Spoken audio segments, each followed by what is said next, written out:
இந்த மாதிரி இடம்லாம் எப்படி நம்ம கண்ணுலேருந்து மிஸ் ஆகுதோ தெரியல.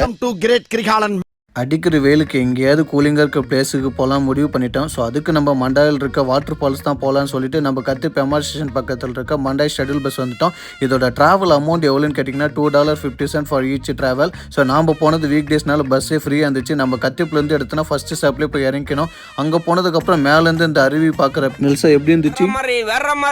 தண்ணி சவுண்டு இயற்கையை விட செயற்கை செம்மையாக இருந்துச்சு. என்னதான் சிங்கப்பூரில் இயற்கை இந்த மாதிரி விஷயம் அமையினாலும் இவங்க செயற்கையாக பண்ணுற விஷயம் இயற்கையை விட செம்மையாக இருக்கும். இதே மாதிரி க்ளவுட் ஃபாரஸ்ட்னு ஒன்று இருக்குது, அங்கே ஒரு இதோட வாட்டர் ஃபால்ஸ் இருக்கும், செம்மையாக இருக்கும். ஸோ எனக்கு இந்த வெயிலுக்கு இந்த பிளேஸ் போனது செம்ம எக்ஸைட்மெண்ட்டாக சூப்பராக இருந்துச்சு. அங்கேயுமே ஒரு சில ஷாப்லாம் இருக்குது, கொஞ்சம் எக்ஸ்பென்சிவாக இருக்குது. ஸோ நீங்கள் அருவிக்கு பக்கத்தில் ஃபோட்டோ வீடியோலாம் எடுத்தால் கொஞ்சம் வெட்டாயிடுவீங்க, அது கவலையாக படாதீங்க. ஏன்னா அங்கே ஏற்ற இயலாம் இருக்குது, நம்மளை ட்ரை பண்ணிக்கலாம்.